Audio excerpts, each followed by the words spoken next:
போராட்டத்தில் கைது பண்ணாங்க. ரொம்ப கடுமைப்படுத்தினாங்களா என்ன இது? என்ன மப்பான மாதிரி புரியாத பிடிக்கிறாங்க. எனக்கு யூனிவர்சிட்டியை போய் படிக்கணும் அப்படின்னு ஆசை. போகும்போது எங்கள் அம்மா உண்மையாக தான் நிற்கும். அது வந்து ஒன்றிய அரசு 76 உங்களுக்கு 85.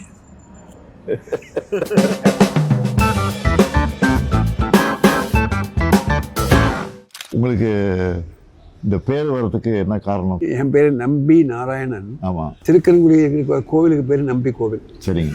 என்னுடைய அப்பாவுக்கு அம்மா பேர் நம்பி, அந்த சீட்டை அவர் நம்பின்னு ஆரம்பிச்சார் அந்த பேர். நாராயணங்கிறது எங்கள் அப்பா வந்து நாராயண பக்தர், அதனால் அப்படி வச்சுக்கிட்டார். நீங்கள் பிறந்தவர் நான் பிறந்த ஊர் வந்து கேரளா திருவனந்தபுரம். பிறந்த 41 நாளைக்கு வந்து வி மூவ் பேக் நாகர்கோவிலுக்கு வந்துட்டோம். நாகர்கோவில். ஆக்சுவலாக உங்களுக்கு வந்து இந்த மிசா போராட்டத்தில் கைது பண்ணாங்க. எந்த வருஷம் அது? 75 எமர்ஜென்சி. ஆமாம், 76 ஜனவரி மாதம். ஆமாம், அதை கேட்கலாமா? நீங்கள் எப்படி அதை ஃபீல் பண்ணீங்கன்னு அது சொல்லுங்கள். எப்படி அது மிஸ் அது ரொம்ப கடுமைப்படுத்தினாங்களா என்ன இது? அது 76 ஜனவரி 31 நான் அரெஸ்ட் ஆனேன். சரி. ஆட்சி கலைஞ்ச உடனே தலைவர் வீட்டுக்கு போலீஸ் வந்துடுச்சு. உங்களை கைது பண்ணல, உங்கள் பையனை அரெஸ்ட் பண்ண வந்திருக்காங்க. அப்போ வந்து நான் வந்து ட்ராமாலாம் நடிச்சிட்டு இருந்தேன். முரசை முழங்குன்னு ட்ராமா, திண்டுக்கல் தீர்ப்புன்னு ஒரு ட்ராமா, சரி, அந்த மாதிரி ட்ராமாலாம் நடிச்சிட்டு இருந்தேன். அதனால் என்ன அரெஸ்ட் பண்ண சொல்லி அங்கே ஆர்டர் போட்டாங்க மேலேருந்து. உங்களை அரெஸ்ட் பண்ண வரல, உங்கள் சன்னை அரெஸ்ட் பண்ண வந்துருக்கேன் சார். அவன் நாடகத்துக்கு போயிருக்கான், நாளைக்கு நைட்டு தான் வருவான். வந்தோன்னு நானே ஃபோன் பண்ணுறேன், ஃபோன் பண்ணி வந்து அழைச்சிட்டு போங்க அப்படி சொல்லி அனுப்பிச்சிட்டாரு. அதுக்கப்புறம் நான் ஸ்ட்ரெயிட்டாக வீட்டுக்கு வந்துட்டேன். தலைவரை ஃபாதரை பார்த்தேன்.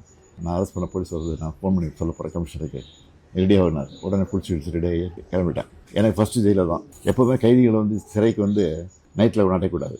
ஆனால் என்னை வந்து என்ன பண்ணுறாங்கன்னா, நைட்டோட நைட்டாக ஏழுக்கு கூட்டு போய் உள்ளே போகிறான். எனக்கு சுடுகாடு மாதிரி இருக்குது, 10 பறி கொண்டு மாதிரி இருட்டாக இருக்கு போவேன். கைதிகள்லாம் அங்கங்கே அடிச்சு வச்சுருக்காங்கல்ல, ஒருத்தங்க பாடிட்டு இருப்பாங்க, ஒருத்தங்க கத்திக்கிட்டு இருப்பாங்க, பேசிகிட்டு இருப்பாங்க, ஒரே சவுண்டு. மத்திய சிறை கடைசி பிளாக் 9th பிளாக். அங்கே யாரை அடைச்சி வச்சுட்டாங்கன்னா, அந்த தொழுநோய் அந்த பேஷண்ட்டை தான் அங்கே இருந்திருக்கிறாங்க. ஏன்னா பஞ்சு, இந்த ரத்தம் எல்லாம் எல்லாம் அந்த செவத்தில் இருக்குது. அவன் வரிசையாக 11 ரூம்ஸ். அதில் ஒரு தாராளமாக படுக்கிறதுனா ஒருத்தர் 2 பேர் தான் படுக்கலாம். ஒரு ரூம்லேயும் 9 பேர் 10 பேர் படுத்துருக்காங்க. எல்லாம் தூங்கிட்டு இருக்காங்க. நான் உள்ளே போன உடனே தெரியாமல் இருட்டில் ஒருத்தர் மீச்சிட்டேன் கையை. யாருன்னு பார்த்தா வீரமணி.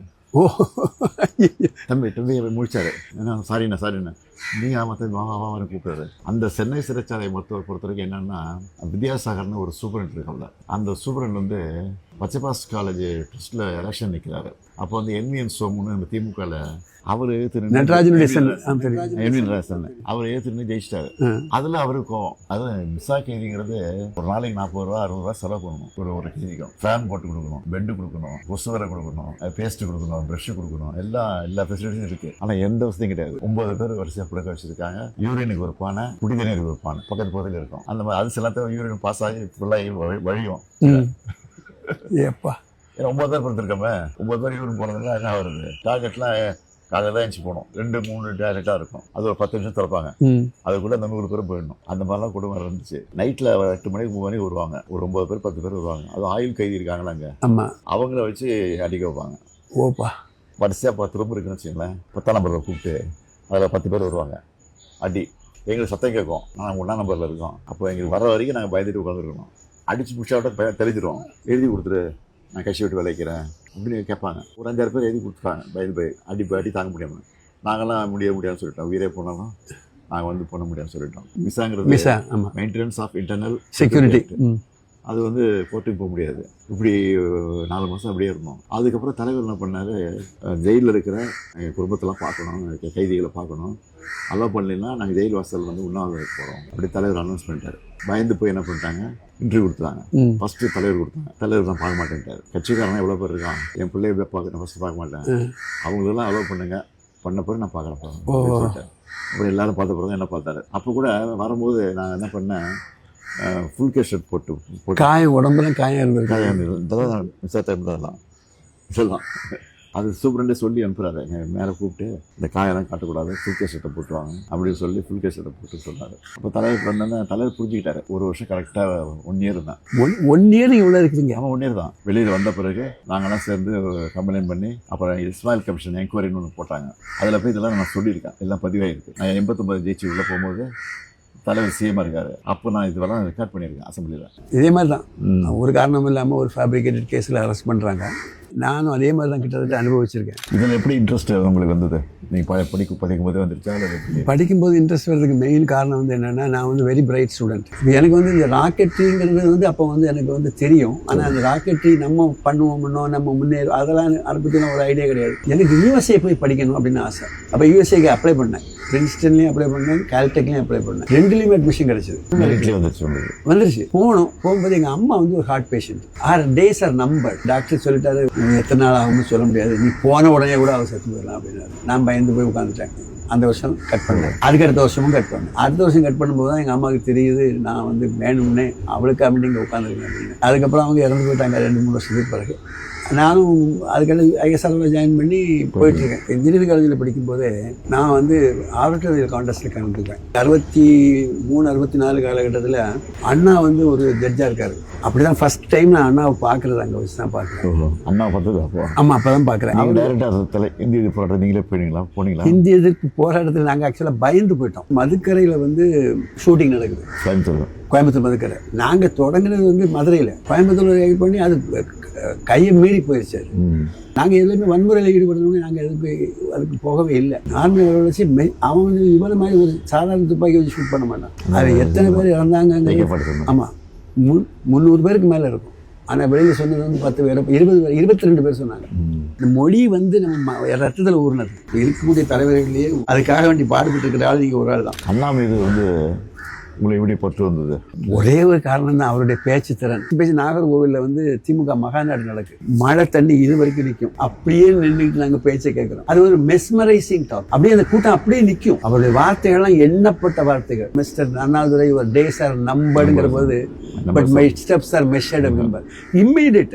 அதாவது அதுக்கு ஒரு நிமிஷம் யோசிக்கிறது கூட கிடையாது. ஆங்கிலத்திலையும் சரி தமிழ்லையும் சரி அவரை பிடிச்சதுக்கு யாரும் கிடையாது.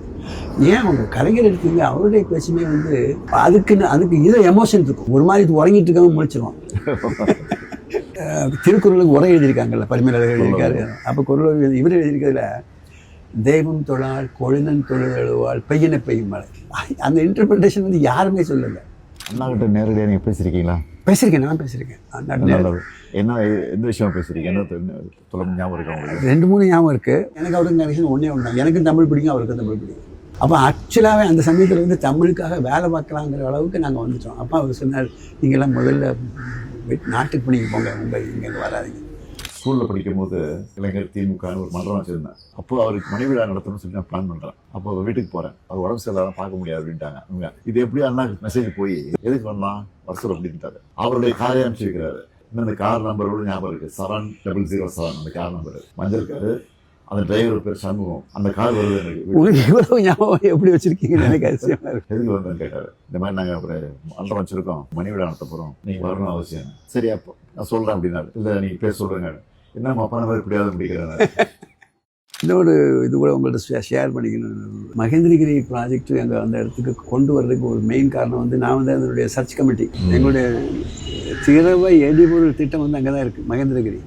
பொதிகை மலைன்னு சொல்லக்கூடியது அதுதான். அதுக்கு பேக்கில் இருக்கக்கூடியது பேர் மகேந்திரகிரி. இந்த வந்து பொதிகைன்னு வைக்காமல் மகேந்திரகிரி பேரை தப்பாக வச்சுட்டோம். நான் வந்து கிட்டத்தட்ட 27 தடவை அந்த மலைக்கு மேலே ஏறியிருப்பேன். இன்றைக்கி உள்ள மலை இல்லை, இன்றைக்கி உள்ள மலையில் ரோடு கீடு எல்லாம் இருக்குது. அன்றைக்கி காடு நாகப்பாம்பும் அது